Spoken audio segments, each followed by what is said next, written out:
तलवारीच्या आकाराची विहीर. होय, तुम्ही बरोबर ऐकलत.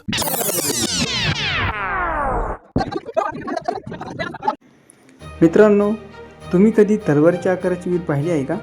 आज आम्ही अशाच ठिकाणी एका किल्ल्यावर चाललो आहे, जेथे इतिहास आणि थरार दोन्ही एकत्र पाहायला मिळते.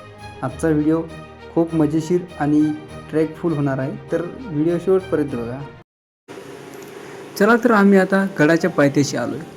आता आम्ही दोघं इथून हा प्रवास हसी मजात आणि निसर्गाचा आस्वाद घेत घेत समोर करत आहे. गड हा अतिशय उंच असल्यामुळे आलो आता आम्ही गडाच्या पायथ्याशी आणि इथं पायवाट्या आहेत. त्या पायवाट्यातून आपल्याला ट्रेकिंग करत गडाच्या वरती जायचं आहे. अतिशय शांतमय वातावरण, मनाला शांत करणारं. मी आणि माझा मित्र निघालो आता गडाच्या पायथ्याशी आलो आहे. प्रवास तसा मध्यम आहे, पण आजूबाजूला पसरलेला हा सह्याद्रीचा विस्तार खरंच शब्दाच्या पलीकडचा आहे. ह्या छोट्या छोट्या पायवाटा आणि हे मनमोहक दृश्य बघून मनाला अगदी शांतता मिळते. तेवढ्यातच माझा मित्र शांतता भंग करण्यासाठी लागलेला असतो. समोर तुम्ही बघू शकता. तो बघा, एवढ्या खोड्या करून सुद्धा शांतता भंग करून पण चला आपण शांततेच्या मार्गाने समोर निघूया. तुम्ही बघू शकताय समोर आता हा दातेगड आहे. आपण त्याच्या खूप जवळ आलेलो आहे. आता आपल्याला काही क्षणातच आपण तिकडे जाणार आहे. तर चला आता मी तर निघलो आहे. याला म्हटलं गड्या आता माझा व्हिडिओ तू कर, मी तर आता काय थांबत नाही, मी समोर निघतो.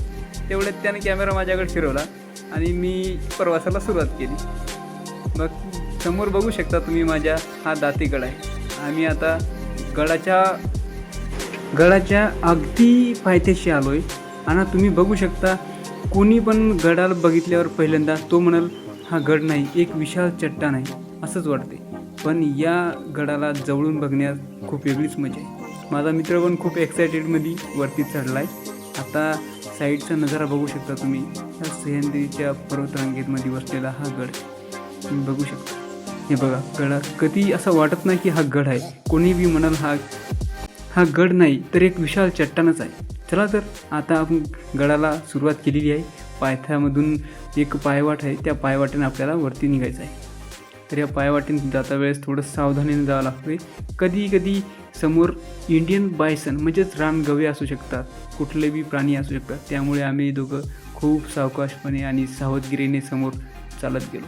ही वाट अशी एकदम झाडीतून जाणारी वाट आहे, त्यामुळे थोडी भीती पण मनात राहतेच की समोरून अचानक काही येऊ शकते. तर एकच रस्ता असल्यामुळे खूप सावधपणे इथून जावं लागतं. या छोट्याशा पाऊलवाटेने चालत्या वेळेस आपल्याला एका ट्रॅकिंगचा अनुभव स्वतःला अनुभवायला मिळतो.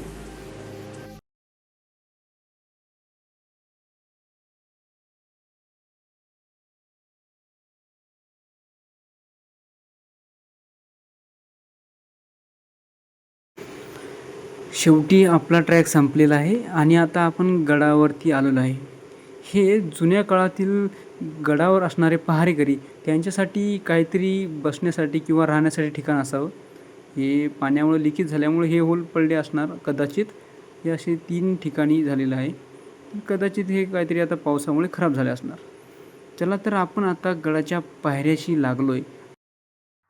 किल्ल्यामध्ये शिरताच बजरंगबलीची एक विशाल आणि दगडामध्ये कोरी मूर्ती आपल्याला बघायला मिळते व तसेच गणपती बाप्पा यांची बी मूर्ती तिथेच दगडामध्ये कोरलेली मिळते. ह्या पायऱ्यात चढून लगेचच आलो तर वरती साईडला आपल्याला तलवारीच्या आकाराची एक विशाल प्रचंड मोठी विहीर बघायला मिळते. ही विहीर एवढी खोल आहे की वरतून खालची माणसंसुद्धा दिसत नाही. तुम्ही बघू शकता ही विशाल विहीर आणि इथे येऊन तुम्ही आवश्यक भेट देऊ शकता. तर तालुका पाटणमध्ये स्थित दातेगडावर ही विहीर आहे. येथील रहिवासी असं सांगतात की या विहिरीचा एक रहस्यमय इतिहास आहे. पूर्वी धार्मिक विधी होत असत तर भोजनासाठी जेवणासाठी याच विहिरीतून भांडी वर येत असत व विधी पूर्ण झाल्यानंतर पुन्हा या विहिरीमध्ये विसर्जित होत असत. काही लोक म्हणतात अजूनही या विहिरीमध्ये त्या भांड्यांचा आवाज ऐकायला मिळतो. याच विहिरीच्या तळाशी कोपऱ्याला महादेवाचं मंदिर स्थापित केलेलं आहे. विहिरीतून वरती आल्यानंतर विहिरीच्या साईडला आलेले मित्र आणि ते गड्डा बघत होते. त्यांनी विचार केला या गड्ड्यामध्ये उतरू आणि उतरून वरती येण्याचं ट्राय करू. पण उडी मारल्यानंतर त्याला समजणं झालं की वरती कसं निघावं. त्याचे 2 मित्र सोबत विचार करत होते यांना वरती कसं काढावं. आणि त्यांनी आयडिया केली काहीतरी आणि त्यांना बघून हसू तर येतच होतं, पण त्यांची आयडिया बघून त्याला कसं तरी बाहेर काढायची एक उत्सुकता होती मनात. कसं तरी करून थोडी मेहनत आणि थोडं हे करून त्याला बाहेर काढण्याचा प्रयत्न केला आणि शेवटी कसाबसा त्याचा हात वरती पोहोचला आणि तो सुखरूप वरती आला. या गडावरून दिसणारं हे अद्भुत निसर्गरम्य चित्र तुमच्या डोळ्याने बघू शकता. या गडावरती आपल्याला पूर्वीचं झालेलं कोरीव काम अजूनही जशाला तसे बघायला मिळतं. मित्रांनो, अशा सुंदर आणि ऐतिहासिक वास्तूंना नक्की भेट द्या.